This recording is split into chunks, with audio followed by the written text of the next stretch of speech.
Hi there, my name is Erica Caparoso, and I will be talking about the use of applied heat to peripheral intravenous sites to increase first attempt IV insertion success rates in dehydrated elderly patients.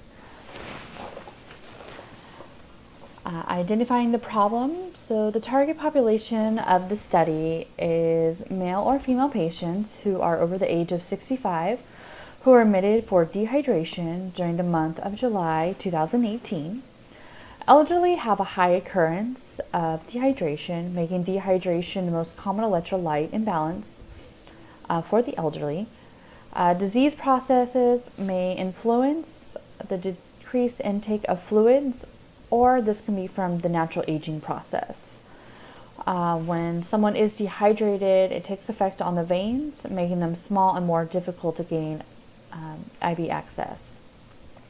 So starting IVs on the elderly, it's already made difficult without adding the extra component of being dehydrated.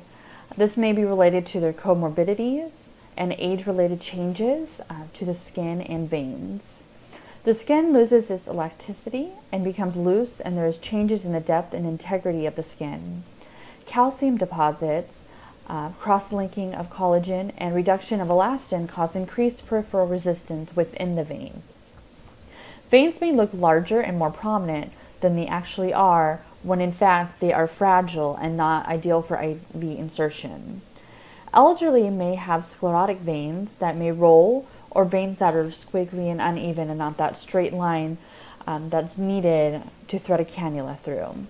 Veins become more narrowed and their valves may harden over time, making it again difficult to gain IV access.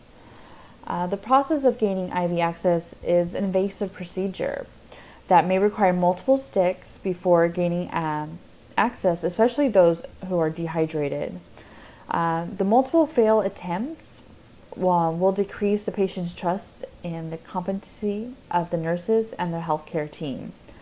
Anxiety and distress may be caused from multiple failed attempts, and overall, the patient satisfaction decreases.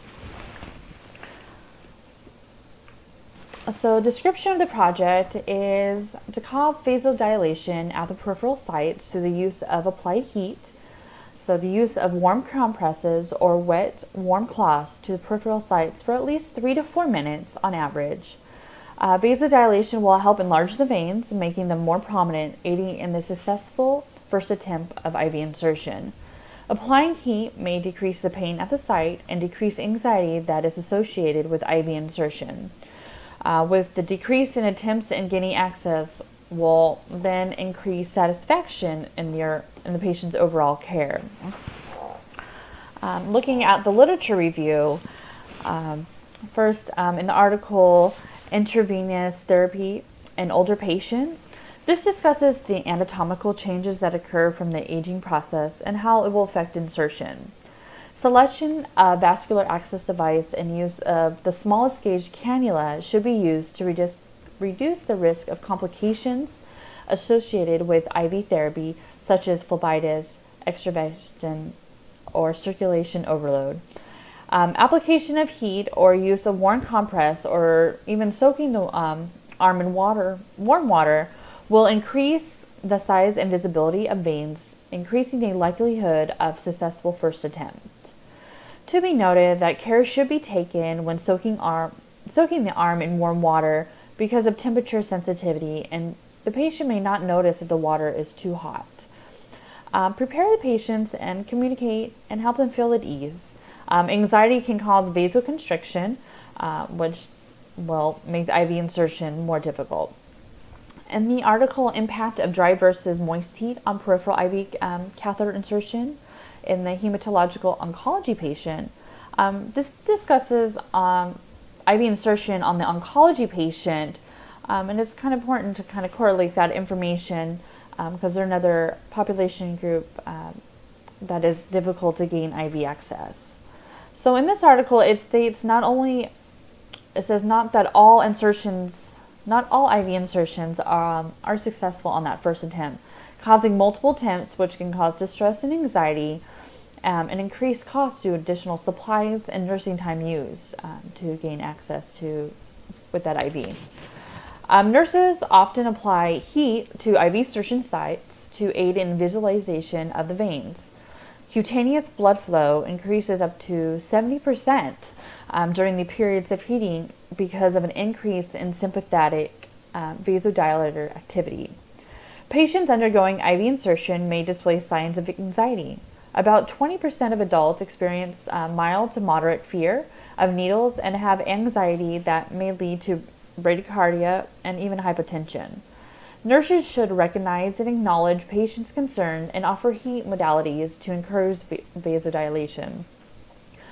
Skin temperatures of 102 to 108 Fahrenheit induce optimal vasodilation.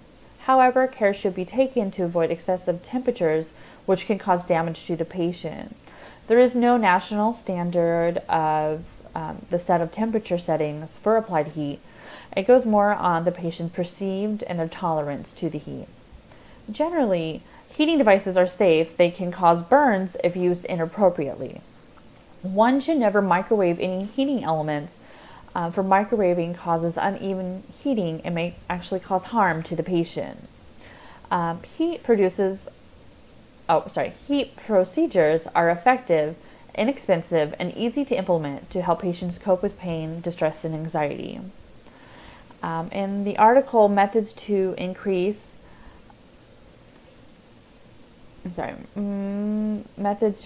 peripheral veins visualization in patients getting chemotherapy. Again, this article is looking at the population of the chemotherapy patient, and it's more just to gain more information on typical IV insertions. So for this article, it states that the use of warm compresses for at least 2 to 3 minutes will improve venous visibility. This is achieved by increasing blood flow, which in turn increases venous distension. The body's physiological response to heat at applied sites is dilation of the blood vessels. Moist heat penetrates deeper than dry heat and doesn't dry skin and produces less perspiration. It's generally more comfortable for the patient. Applied heat has 4 effects on the body system. 1 is pain relief, 2 is muscle relaxation, 3 blood vessel dilation, and 4 connective tissue relaxation. It's stated that dry heat is actually 2.7 times more likely than moist heat to result in successful IV insertion on the first attempt. And lastly, in the study of experience of peripheral IV insertion in the hospital, is a qualitative study. The participants shared their experience of IV insertion while being hospitalized. The overarching understanding gained was that it was not the device itself that guarded the most concern for patient, but it was actually the inserter, and more specifically their communication skills, their competence, and their choice of insertion sites. Patients need to feel their response and trusting communication with their nurse. They want the inserter to have a technique that will reduce the severity of pain and discomfort, like using applied heat. So, in comparison, in the hospital that I work at, the tools we have to help us with IV insertion, the most common one is doing the palpation and trying to find that vein and kind of seeing where those valves and those calcium deposits are, and choosing the right vein. You can use the vein viewer, which uses like the infrared to illuminate the veins. Also, there's the ultrasound, which will help you guide catheter into a deeper vein that's not superficial. Although these tools work well, they may not be always successful. There might be somebody who's using it, they might be not working properly, need maintenance, or especially for the ultrasound, you have to be, you have to have the right training, and you have to be certified to use it. So evaluation, so the use of heat can cause local vasodilation at applied sites, and increase the first attempt success rates, and an increase in patient satisfaction with their care. Over the 1 month that the study was done over, the patient satisfaction went from 24.8% to 31.8%. So just a little shy of 10% increase And first attempt success rates went from 37.2 to 43.45%.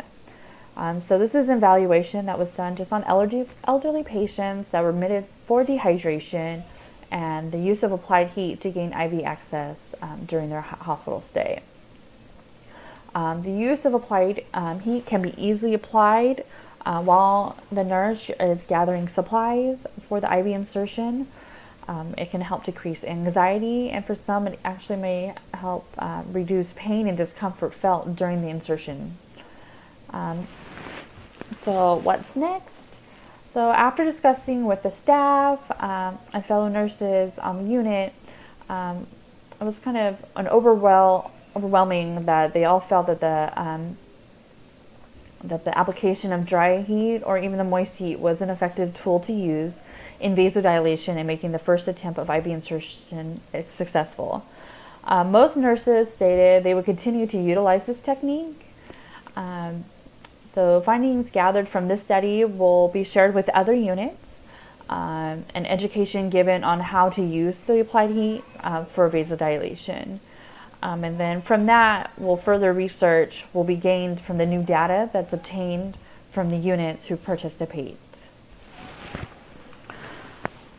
So if you have any questions or comments, please feel free to email me. It's my first and last name, ericacaporoso@yahoo.com. Thank you.